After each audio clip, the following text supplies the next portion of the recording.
तो चलिए खबरों में आगे बढ़ते हैं। 1 मिनट एक खबर की बात होगी। सबसे पहले आपको बता दें, पुष्कर सिंह धामी को उत्तराखंड का नया सीएम चुना गया है। आज शाम 6 बजे पुष्कर सिंह धामी मुख्यमंत्री पद की शपथ लेंगे। उत्तराखंड में 4 महीने में तीसरे मुख्यमंत्री के नाम पर मुहर लग गई है। पुष्कर सिंह धामी उत्तराखंड के अगले मुख्यमंत्री होंगे।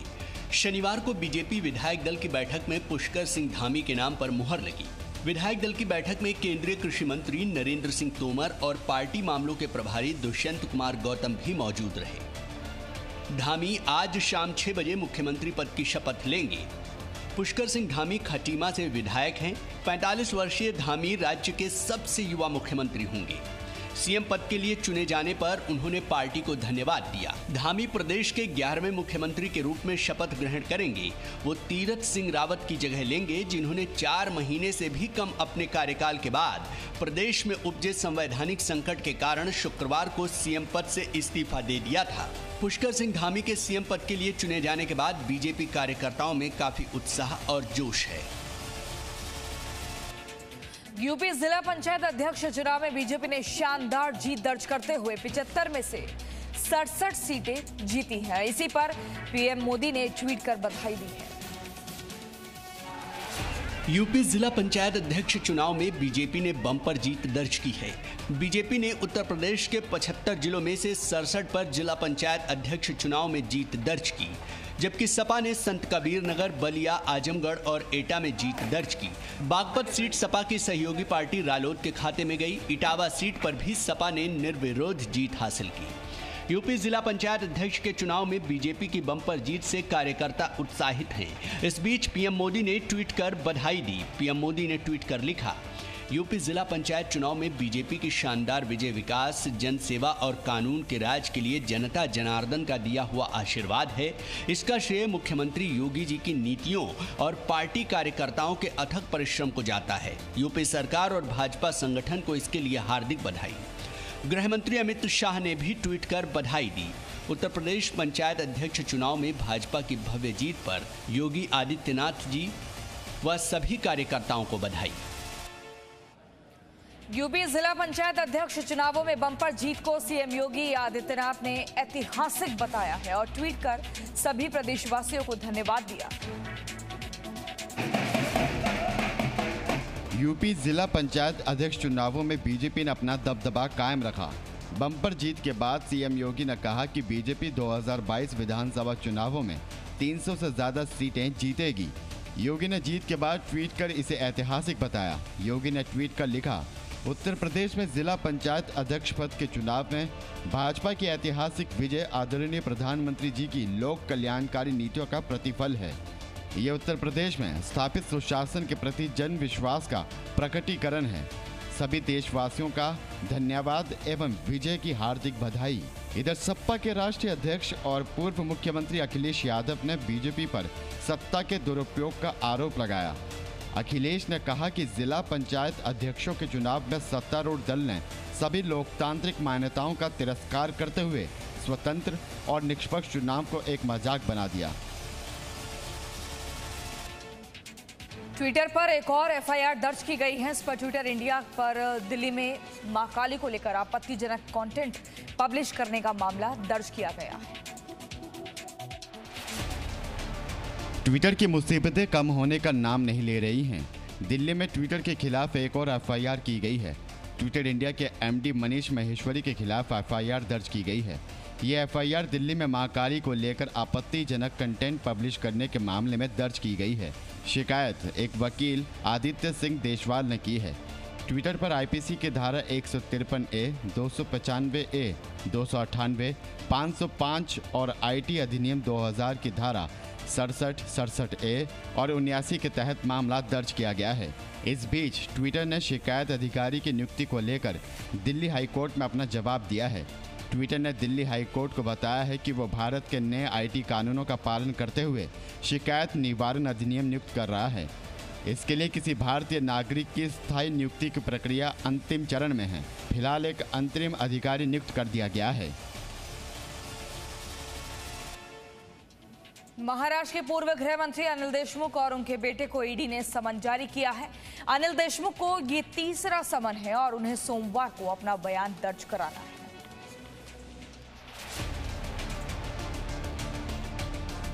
मनी लॉन्ड्रिंग मामले में ईडी ने महाराष्ट्र के पूर्व गृह मंत्री अनिल देशमुख के बेटे ऋषिकेश को समन जारी किया है। ऋषिकेश को मंगलवार को ईडी के सामने पेश होने को कहा गया है।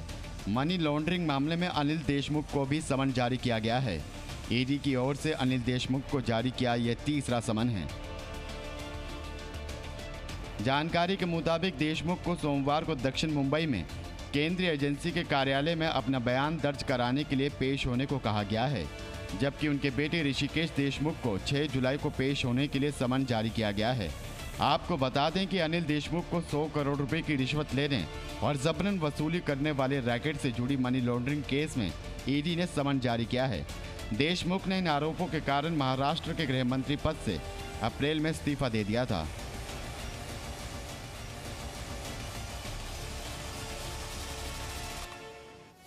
दरभंगा रेलवे स्टेशन पर पार्सल ब्लास्ट केस में एनआईए ने बड़ा खुलासा किया है। एनआईए की जांच में सामने आया है कि आरोपी सलीम ने पाकिस्तान में बम बनाने की ट्रेनिंग ली थी। बिहार के दरभंगा रेलवे स्टेशन पर पार्सल ब्लास्ट मामले में एनआईए ने बड़ा खुलासा किया है। हमले का मुख्य आरोपी सलीम हाफिज सईद के संपर्क में था और उसने पाकिस्तान में बम बनाने की ट्रेनिंग ली थी। एनआईए के मुताबिक इसके लिए पाकिस्तान और लश्कर-ए-तैयबा से टेरर फंडिंग की गई थी। सलीम लगातार लश्कर सरगना हाफिज सईद के संपर्क में था। एनआईए के मुताबिक आरोपी सलीम के अकाउंट में आतंकी संगठन से फंडिंग हुई और वो लश्कर-ए-तैयबा के इकबाल काना के संपर्क में था। ये पाकिस्तान से जुड़ा हुआ है हाफिज वो तो निरंतर था, वो टच में था, आता जाता रहा। यही नहीं, सलीम कई बार पाकिस्तान भी जा चुका है और वहां उसने बम बनाने की ट्रेनिंग भी ली थी। गिरफ्तार आतंकियों पर मनी लॉन्ड्रिंग का केस भी दर्ज होगा और मामले की जांच अब ईडी करेगी। सभी आतंकियों पर यूएपीए एक्ट के तहत मामला दर्ज किया गया है। यूपी में कल आज पौधारोपण को लेकर एक नया रिकॉर्ड बनने वाला है। आपको बता दें, सीएम योगी की अगुवाई में एक दिन में 25 करोड़ पौधे लगाने का अभियान शुरू होगा। यूपी जिला पंचायत अध्यक्ष चुनाव में बीजेपी ने बम्पर जीत दर्ज की है। बीजेपी ने उत्तर प्रदेश के 75 जिलों में से 67 पर जिला पंचायत अध्यक्ष चुनाव में जीत दर्ज की, जबकि सपा ने संत कबीर नगर, बलिया, आजमगढ़ और एटा में जीत दर्ज की। बागपत सीट सपा की सहयोगी पार्टी रालोद के खाते में गई। इटावा सीट पर भी सपा ने निर्विरोध जीत हासिल की।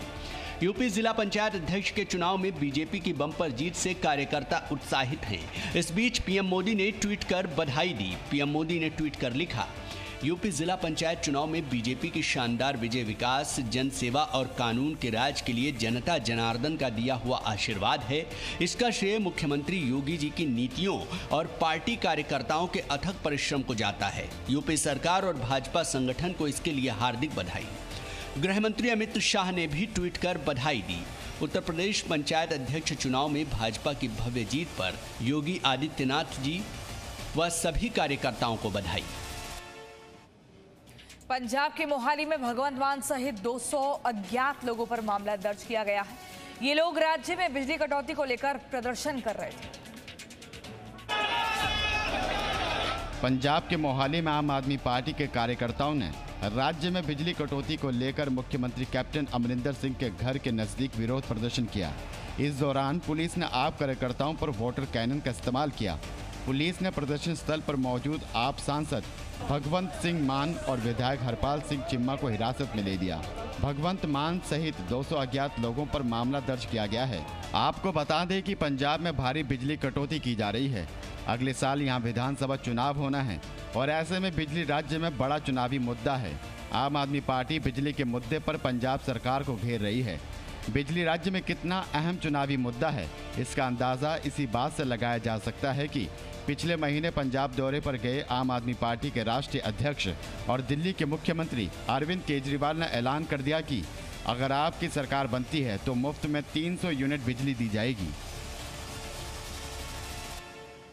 कोरोना की तीसरी लहर को वैज्ञानिकों ने नया दावा किया है। वैज्ञानिकों का आकलन है कि दूसरी लहर की अपेक्षा तीसरी लहर में आधे मामले आ सकते हैं। देश में कोरोना की दूसरी लहर ढलान पर है, लेकिन अभी से तीसरी लहर को लेकर आशंकाएं गहरा रही हैं। इस बीच कोरोना की संभावित तीसरी लहर को लेकर सरकारी वैज्ञानिकों के पैनल ने नया दावा किया है। वैज्ञानिक के मुताबिक कोविड-19 की संभावित तीसरी लहर में दूसरी लहर की अपेक्षा आधे मामले आ सकते हैं। कोविड-19 के मामलों की मॉडलिंग पर काम करने वाले एक सरकारी पैनल के एक वैज्ञानिक के मुताबिक अगर कोविड के उचित व्यवहार का पालन नहीं किया जाता है तो कोरोना वायरस की तीसरी लहर अक्टूबर-नवंबर के बीच चरम पर पहुंच सकती है। लेकिन तीसरी लहर में दूसरी लहर के दौरान दर्ज किए गए दैनिक मामलों की अपेक्षा आधे मामले देख सकते हैं। हालांकि वैज्ञानिक ने यह एक स्टडी के आधार पर दावा किया है कि अगर कोरोना वायरस बहुत तेजी से फैलने वाला म्यूटेंट नहीं बना तो तीसरी लहर दूसरी लहर यहां तक कि पहली लहर के मुकाबले भी कमजोर होगी। इसका पूर्वानुमान सूत्र मॉडल के आधार पर लगाया गया है। विशेषज्ञों ने चेतावनी दी है कि कोविड-19 के मामलों में लगातार गिरावट आ रही है, लेकिन जैसे जैसे वायरस का स्वरूप बदल रहा है, दिल्ली में जीरो की जादुई आंकड़े पर पहुंचने की संभावना नहीं है। भारत समेत पूरी दुनिया इस समय कोरोना के डेल्टा वेरिएंट को लेकर परेशान है। इस बीच विशेषज्ञों ने दिल्ली को लेकर बड़ी चेतावनी दी है। विशेषज्ञों ने चेतावनी दी है कि कोविड-19 के मामलों में लगातार गिरावट आ रही है, लेकिन जैसे जैसे वायरस का रूप बदल रहा है, दिल्ली में जीरो के जादुई आंकड़े पर पहुंचने की संभावना नहीं है। विशेषज्ञों का अनुमान है कि भविष्य में कोरोना वायरस स्थानिक महामारी में बदल जाएगा। केंद्र और दिल्ली सरकार ने भी कहा था कि लोगों को कोरोना वायरस के साथ रहना सीखना होगा और इसकी रोकथाम के उपायों को अपने जीवन का हिस्सा बनाना होगा। लैंडसेट ग्लोबल हेल्थ की report response and agile vaccination strategies against covid in India में इसकी चेतावनी दी गई है। वैज्ञानिकों के मुताबिक 0 एक असंभव आंकड़ा है। वायरस का रूप बदल रहा है और भविष्य में इसके व्यवहार का अनुमान लगाना मुश्किल है।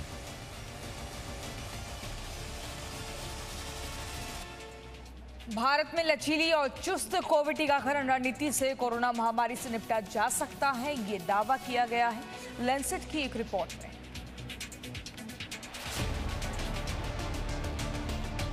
भारत में कोरोना को लेकर लैंसेट ने नई रिपोर्ट प्रकाशित की है। लैंसेट की इस रिपोर्ट में दावा किया गया है कि भारत में लचीली और चुस्त कोविड टीकाकरण रणनीति से कोरोना महामारी से निपटा जा सकता है। रिपोर्ट में परीक्षण सकारात्मकता अनुपात यानी TPR की मदद से साइट आधारित निगरानी और प्रारंभिक चेतावनी संकेतों का पता लगाने के महत्व पर भी प्रकाश डाला गया है। लैंसेट की रिपोर्ट में बताया गया है कि कैसे सीमित टीकाकरण संसाधनों को भी लचीले ढंग से इस्तेमाल किया जा सकता है। इस रिपोर्ट में टीकाकरण को लेकर 1918 और 2009 में फैले इन्फ्लुएंजा महामारी के अनुभव का हवाला दिया गया है। साथ ही कई अन्य देशों में वर्तमान कोरोना महामारी के बारे में भी बताया गया है, जहां 2 या उससे अधिक कोरोना की लहरें आ चुकी हैं। रिपोर्ट में कहा गया है कि लचीली चुस्त टीकाकरण रणनीतियां जीवन और आजीविका की रक्षा करने में महत्वपूर्ण भूमिका निभा सकती हैं।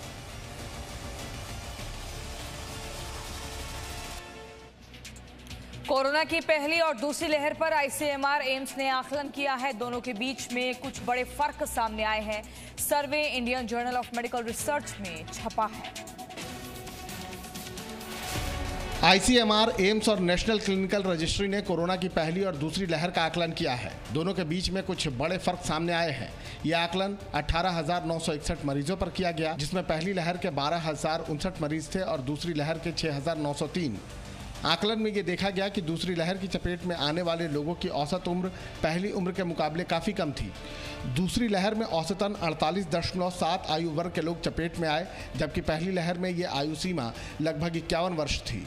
हालांकि दोनों ही लहर में 70% मरीज 40 वर्ष की उम्र से ज़्यादा के थे। दूसरी लहर में पुरुषों की संख्या पहली लहर के मुकाबले थोड़ी सी कम रही। दूसरी लहर में 63.7% पुरुष चपेट में आए, जबकि पहली लहर में 65.4% पुरुष कोरोना महामारी की चपेट में आए थे।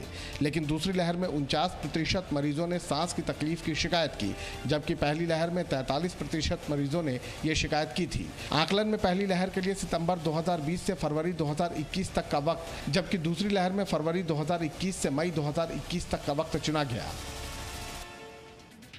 जम्मू कश्मीर में आए दिन ड्रोन हमलों के बाद सुरक्षा एजेंसियां चौकस हो गई हैं। अब बॉर्डर से सटे गांवों के लोगों को ड्रोन के बारे में पूरी जानकारी दी जा रही है। जम्मू एयरफोर्स स्टेशन में बीते शनिवार की रात हुए ड्रोन हमले के बाद हाई अलर्ट है। ड्रोन हमले के बाद आए दिन ड्रोन दिखने से सुरक्षा एजेंसियां चौकस हैं। पाकिस्तान की जमीन से की जा रही ड्रोन वाली आसमानी साजिश से निपटने के लिए सुरक्षा एजेंसियां पूरी तरह से तैयार और सतर्क हैं।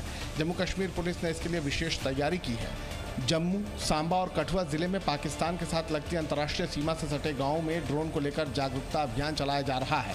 पुलिस की टीमें इन गांवों में जाकर लोगों को ड्रोन के बारे में पूरी जानकारी दे रही हैं ताकि लोग इस तरह के किसी भी उड़ान वाली चीज को देखकर उसकी सूचना सुरक्षा बलों को दे सकें। आपको बता दें कि पाकिस्तान की ओर से आए दिन भारतीय सीमा में ड्रोन भेजे जा रहे हैं, इसीलिए भारतीय सुरक्षा एजेंसियां पूरी तरह से अलर्ट है। 4-5-6 दिन से लगातार ड्रोन आ रहे हैं। उसी कड़ी में, उसी सिलसिला में लोगों को जागरूक करने के लिए उनको ड्रोन को फिजिकली दिखाया है।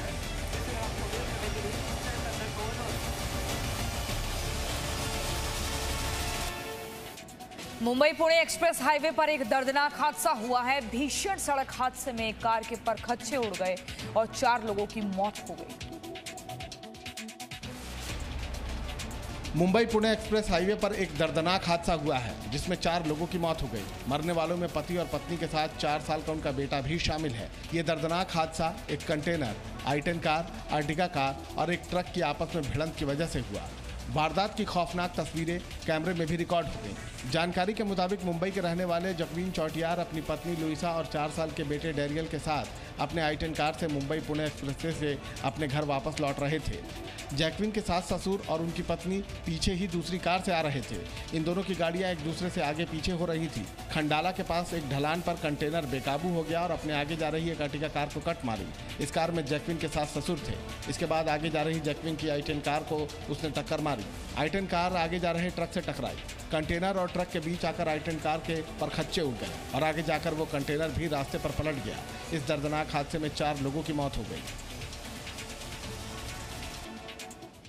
राजस्थान के श्रीगंगानगर जिले में एक युवक को सरेआम दर्जन भर लोगों ने बेरहमी से पीटा। मारपीट का ये वीडियो सोशल मीडिया पर बहुत तेजी से वायरल हुआ।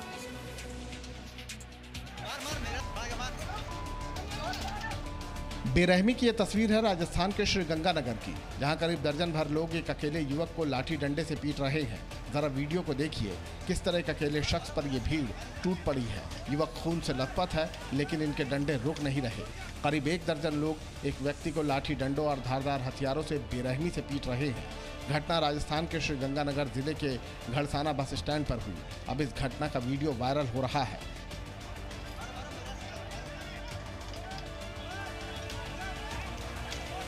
जानकारी के मुताबिक ये घटना शुक्रवार दोपहर की है। वीडियो वायरल होने के बाद पुलिस ने 3 युवकों को राउंड अप किया है। वीडियो के आधार पर बाकी लोगों की तलाश की जा रही है। उधर गंभीर रूप से घायल व्यक्ति को इलाज के लिए श्रीगंगानगर रेफर किया गया। पुलिस के मुताबिक ये मारपीट मामूली कहासुनी के बाद हुई। बहरहाल पुलिस पकड़े गए लोगों से पूछताछ कर रही है। Presenting B News app, available on Google Play and App Store. Download it now.